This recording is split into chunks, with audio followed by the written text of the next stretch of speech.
I think the working class history is a her story, Yeah. and is what I intend to do in my novel. Yeah. No, it's really powerful, just showing how women persevere despite all odds, despite everything kind of going against them. I think it's a common experience in working class families with a queer child, with a queer member. The rejection is not always the main path. I think misunderstanding is more precise.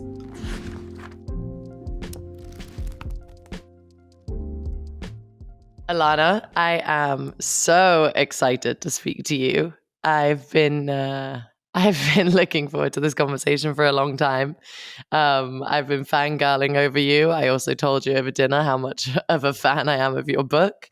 And I just want to say thank you so much for joining us at the Service 95 Book Club. No, thanks for having me. I'm very, very, very happy. Absolute pleasure. We're here to talk about your debut novel, La Mala Costumbre, or Yes. Bad Habit. Finally, it's been a huge success in Spain. And now it's finally out in the UK and in the US and many other countries. And it's translated in many other languages around the world. And I got very excited because I was recently in New York and I was going to the cinema, but I was a little bit early for the film, and across the road was a bookshop. And what do I see in the front Wow. window was Bad Habit. And I Wow. was just so excited because I think it's one of those feelings when you read something, and I was very lucky to have read it before it came out, and I fell in love with the book. And then I see it out there for everybody else to see. I'm like, wow, everyone's in for such a treat. I love this book, and I kind of knew I would always love this book also because when I first picked it up, I also saw that it was endorsed by our mutual friend Pedro Almodovar. Yes. And I was like, okay, if Pedro loves it, I have to read it. And it was, yeah. He's so generous with me, and he helps a lot with his words and with his recommendations. I'm so proud because I Yeah. love Petra, because we both love Petra. Exactly. I think we have that commonality of the love for Pedro's Yes. women, the Yes, Almodovar totally. woman, Yes. the Yeah. protagonists. And I think you've done such an incredible job with your female protagonist in Bad Habit. And I've I've heard the book described as a trans novel, which it is, but I'm sure we're going to discuss that it's many more things as well during this I think so. conversation. Yeah. So essentially, the story takes us on a journey with an unnamed young trans woman who grows up in the outskirts of Madrid in the 1980s. This book has made me laugh out loud. It's made me cry. It's made me scream with rage. There's so much going on, and I'd like to begin by just reading a few lines from the first chapter because it's one of the most powerful openings that I've read in a long time, and I hope you'll forgive me for distilling it for length. But it says, I saw a whole generation of boys fall like irredeemable angels, teenagers with grey skin and missing teeth, reeking of ammonia and urine. The first time I fell in love, it was with one of those angels. He came flying from the window of his parents' apartment, a hypodermic needle planted in his foot. My neighbor Efren. He wound up dead on the street, half naked, in front of my door. If it's possible for a 5-year-old to fall in love, then my love poured completely onto that tragic wreck. I mean, wow. It sounds wonderful in your voice. Please. Oh It's my God. Thank you. how does this opening set the Mm. scene for the story that you're about to tell? For me, this prologue is like a statement, and I try to set the tone of the entire book. Um, the first sentence obviously pay homage to Allen Ginsberg's Howl, which is one of my favorite poems of all time. And this whole first chapter aims to show the flowers who grow in the mud. Um, I try to present the neighborhood like a magical scenario, with drugs, with desire, with death, and with tragedy. It's my way to say something like, this is you, what you can expect, and lose all hope and enter if you please. Yeah.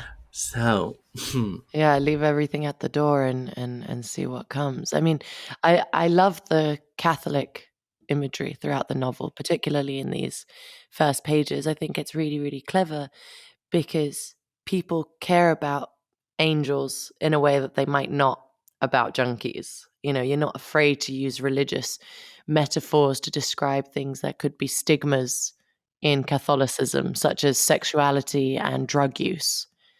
How deliberate was this?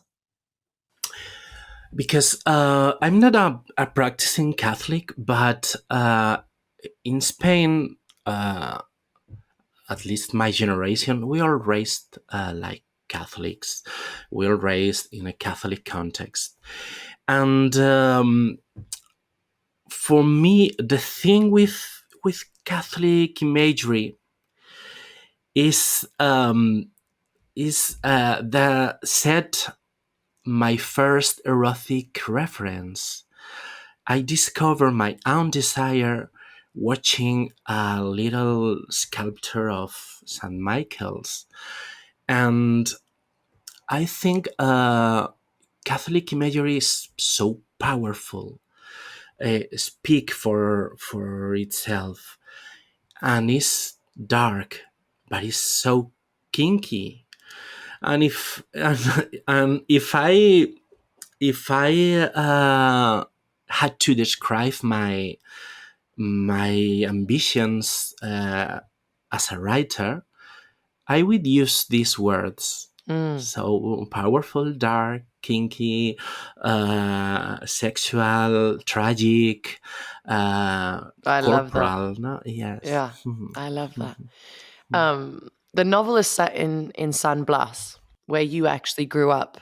Now, this is not the glamorous Madrid that we often read about. It's very raw, it's very real, it's gritty.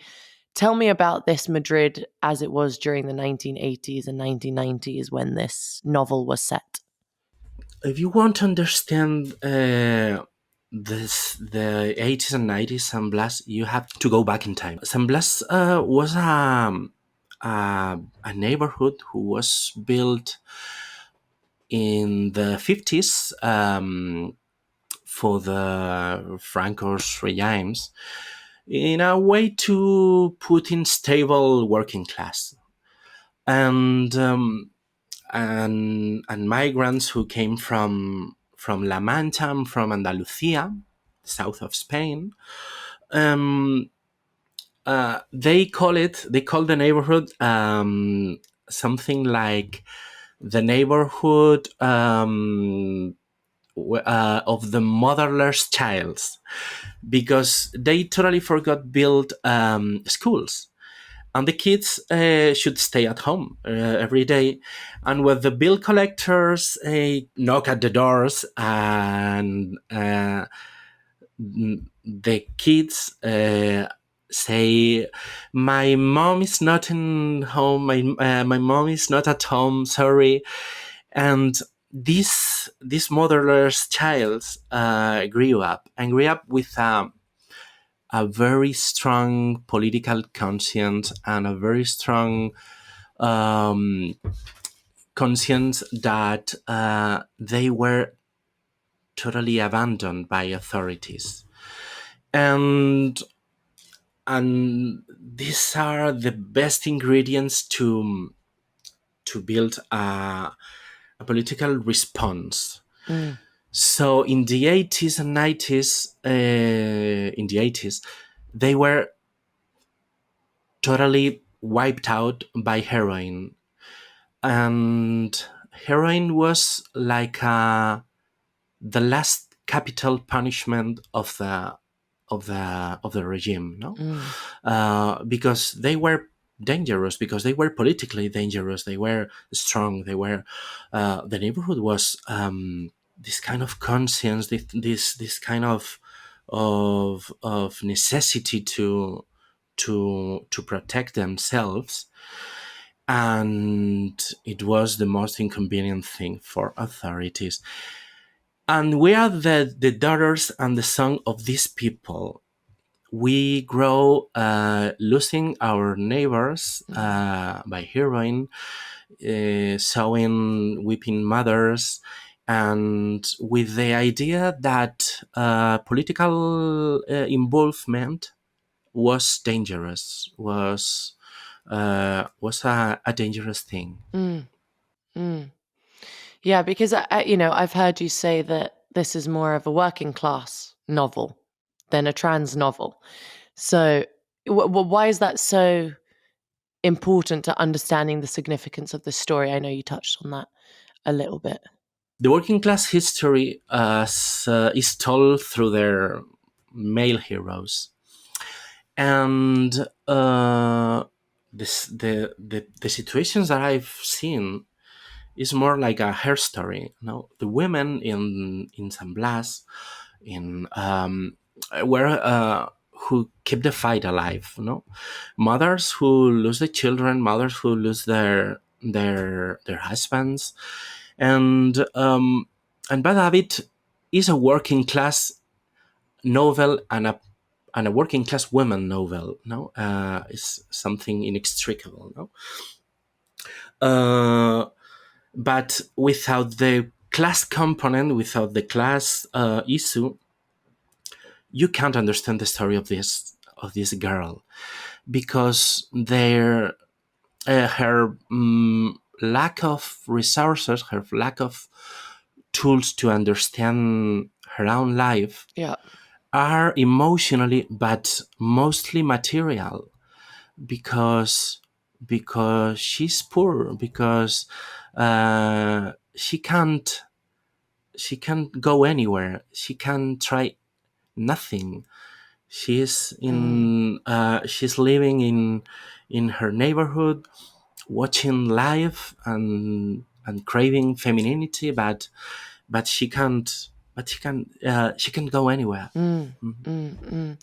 Yeah, there's a scene that really captures for me where class and gender issues really intersect. And the men in the neighborhood, they come together to join a workers' strike, and there's like a lot of solidarity between them.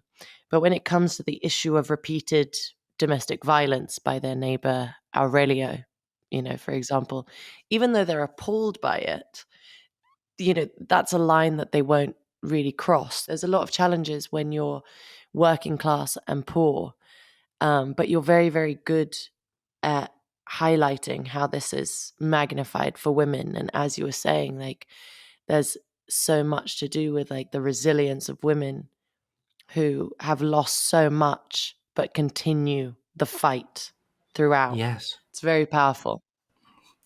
because she did it, Mm. because the men's were striking, were going to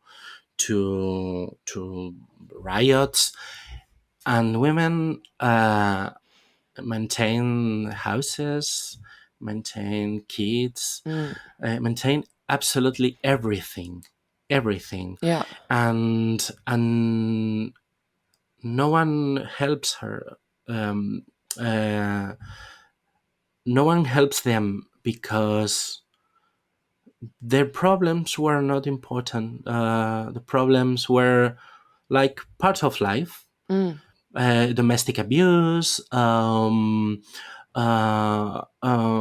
the combination of two works out of their homes, Yeah. and the work and the domestic work, and taking care of child. So this this part of the class fight uh, mm, totally forgot women. And I think the working class history is a her story, Yeah. and is what I intend to do in my novel. Yeah, yeah. No, it's really powerful, just showing how women persevere despite all odds, despite everything kind of going against them. However, this by no means is a trauma novel. You know, there have been moments where it has had me absolutely in stitches, especially when there's these older trans women who are badassing each other. Like for me, they become these unlikely heroes of the story because of the way that they care for each other. They've got this freedom and this wisdom that you, I guess, you only get from a life on the street. What or who was your inspiration here? The entire book pay homage to these women that were the most important women in my life. The three or four characters of these trans women are essence of 10 or 12 women that I knew in real life. Uh, from my early teens to my adulthood, I grew up with them. Um, I mature among them. They were the most wild, fun, wise, beautiful, and an incredible woman that I ever met.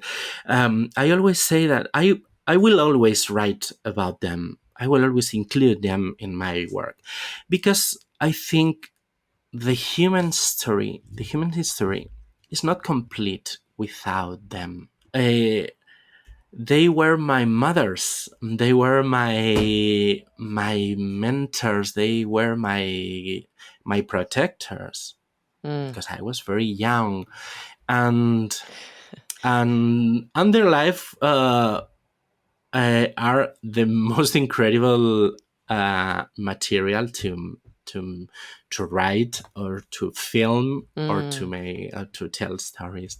Yeah, and to Uh, learn about. because yes, um, I love them and I miss them a lot. Mm. Yeah, I can imagine. I mean, that friendship that emerges between the narrator and these women is really quite glorious. But it is met with like resistance at first. You know, the narrator has an image of a trans woman, and it's pure glamour. It's Sylvester. It's Amanda Lear, and it's certainly not Margarita. You know, her trans neighbor who's old and she's scarred with botched surgery, and she says, you know, women like Margarita were the targets of jokes that made my throat catch. I didn't realize that Margarita and my goddesses were one and the same. Like, tell us about these friendships. Yes, because Margarita is a perfect reflection of the future of the character, and she knows, and she's afraid of herself. So it's easy living, imagine to become a perfect woman like this goddess of the music scene, of the cinema, etc.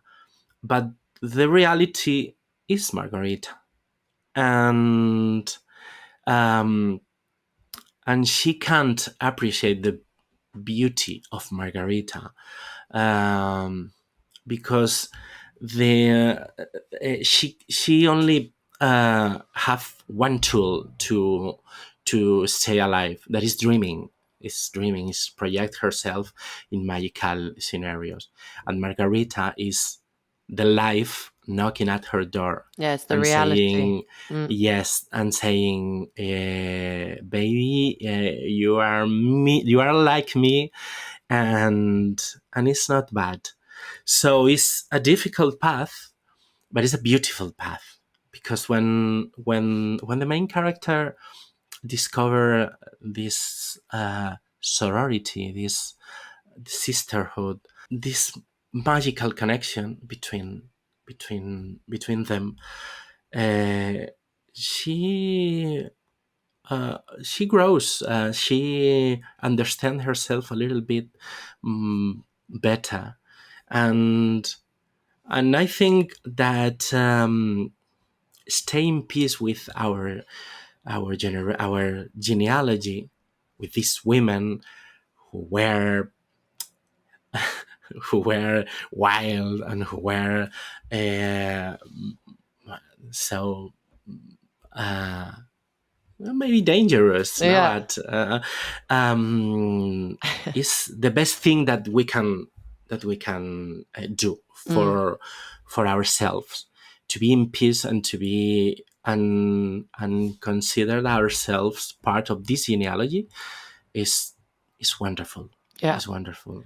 Yeah, yeah, because I think something that was met with resistance as the book progresses. There's a lot of camaraderie and respect and um, representation, and they kind of see one another in a really beautiful way. Bad habit is many things, as we've discussed, including a family story about parents and children, and the relationship between the narrator and her family can be quite tense at times, because she clearly has this fear that there might be this big rejection when her parents discover who she really is, but that never happens. There's like love that lasts throughout, and gender is clearly not the most important thing between them.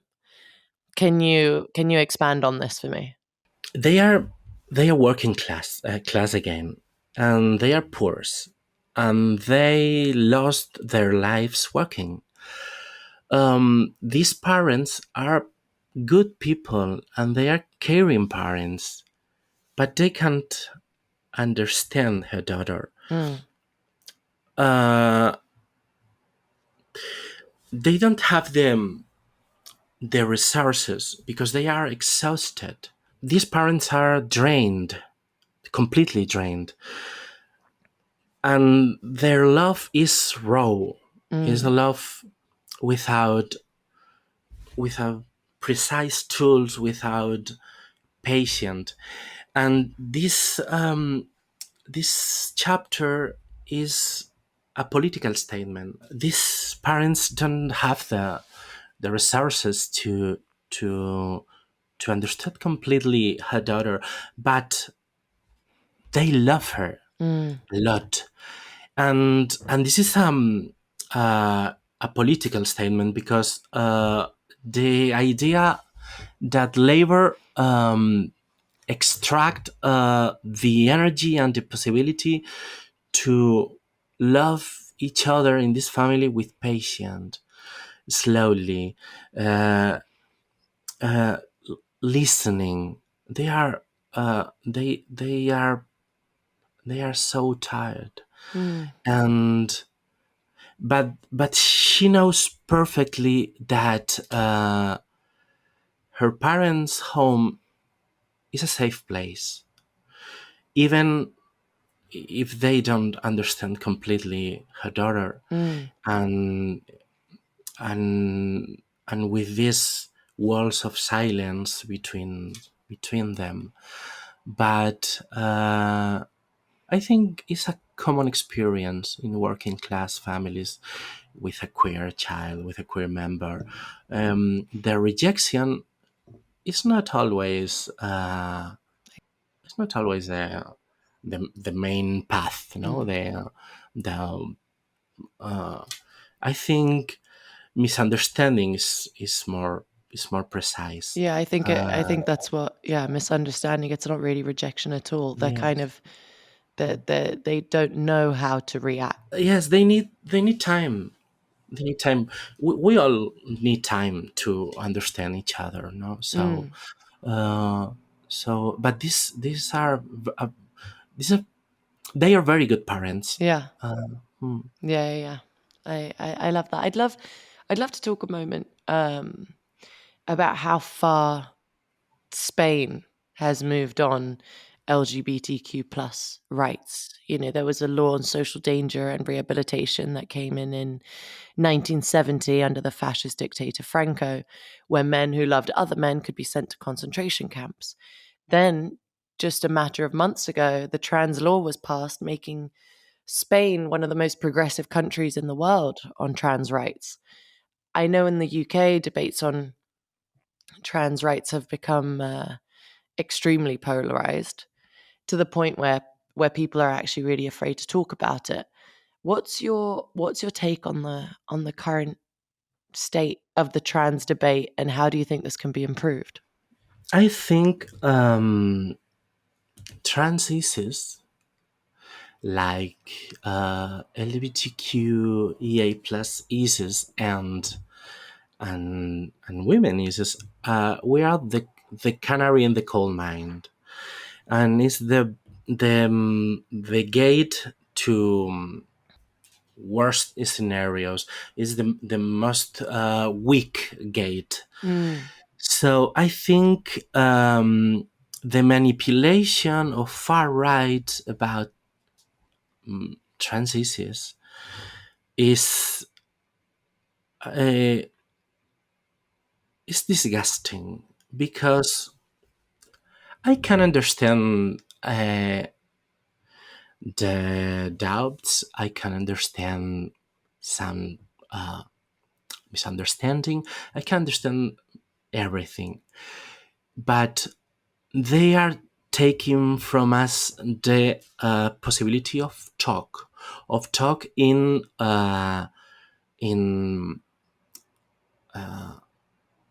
in a soft way. I completely agree. It kind of removes the opportunity to learn and grow and understand from each other's experiences when you diminish, um, the way that somebody feels. I completely understand that. And although I guess things might be changing and laws might be passing and we might be seeing some kind of progress, I think overall people need to rise up to that.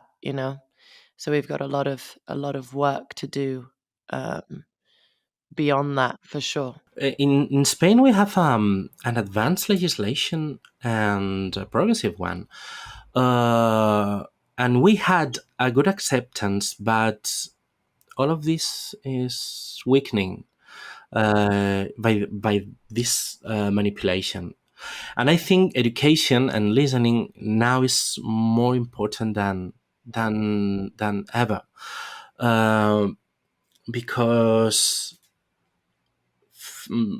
first we take trans people, and then we take the rest of us, so the rest of the world. So mm, I don't know. I'm tired of this situation, because it's like a labyrinth. Yeah, like an ongoing thing.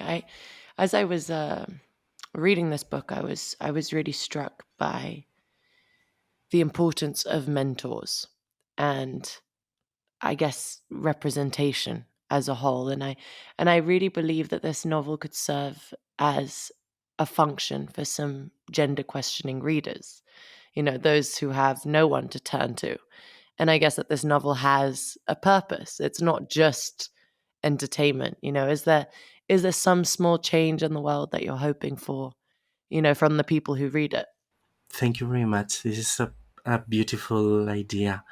The importance of mentors are absolute, mostly for queer people.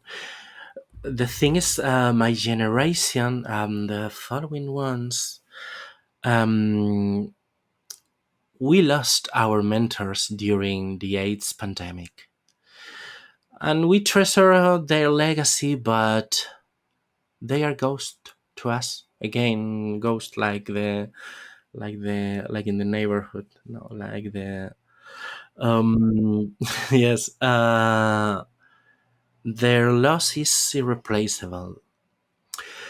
And I I think that cis and straight people um, have the possibility to love their elders, but our elders, we are forced to see them like warnings, like bad influence, like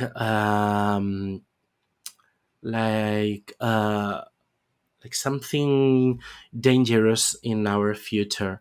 And I think this is unfair, and this is cruel, and this is ugly, because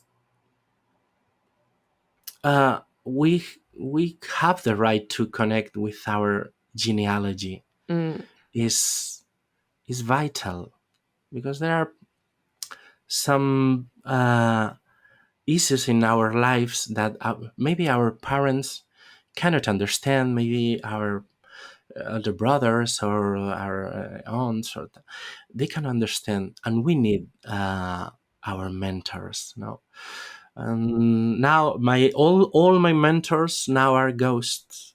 Yeah, I guess in many ways, by writing this book, you're also a mentor for so many other people, and I think that's beautiful.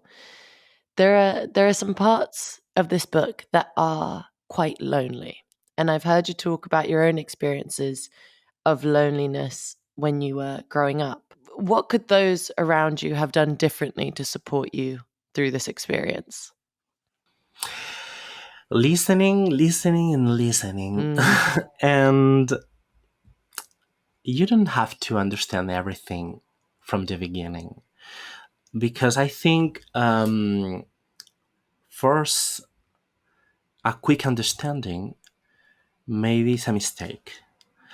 uh, you have to learn with the person who is questioning their gender, and you can hold their hand and try to enjoy the ride, and try um, to make your own transition with this person, no, with in this case with me, no. So the family, the environment, the friends, they have to make their own transition. And always we are with the trauma, and I it can be a beautiful experience. A transition is a beautiful experience, and it's a beautiful experience for everyone if you are open to it, no. So being like us is wonderful. It's an opportunity. It's great. You can learn a lot um, mm, walking by a person who is transitioning. Don't force yourself to understand everything. You can stay calm and hold the hand of the person you love, and open your eyes and open your ears, and live. If I wasn't a trans woman, uh, I never wrote Bad Habit, and if I never wrote Bad Habit, I never talked to you. So it's a great thing Mm. to be a trans woman, and and the people have to listen, It's most and important. be open to uh, to change their own lives uh, in incredible ways. Yeah, So I love that. I love that. Alana, finally, before we go, so I've heard a rumor about the theme of your next book, which sounds so different and such a departure from Bad Habit. Please tell me more. Like, what is it about? How far have you got? When can we expect it? it's a witch tale, something like Southern Gothic between Wuthering Heights and Federico Garcia Lorca. I love No, it. so during the Spanish Civil War. And I only have a couple of chapters, but I'm very looking forward to being home and working, because I think could be a powerful story and a fun story to write. No, it's so dark. I always wanted to write a gothic novel, so I think this is my time. This is my time to try it. Amazing. I'm so excited. Alana, thank you so much for joining me today. It's been such an interesting conversation, and you've left me with so much to think about, and there's so much more for people who have enjoyed this conversation. You've shared a brilliant playlist with us, which will place listeners right in the world of the novel. There's Sylvester, Madonna, Bowie, all the fun stuff. We also have your reading list, as well as a very unique piece to camera from you, and it's all there on service95.com. Alana, muchas gracias. It's been an absolute pleasure. Muchas gracias a ti. Thank you for having me. You're great. I love you. I love you too. Thank you so much. Thank you, Dua.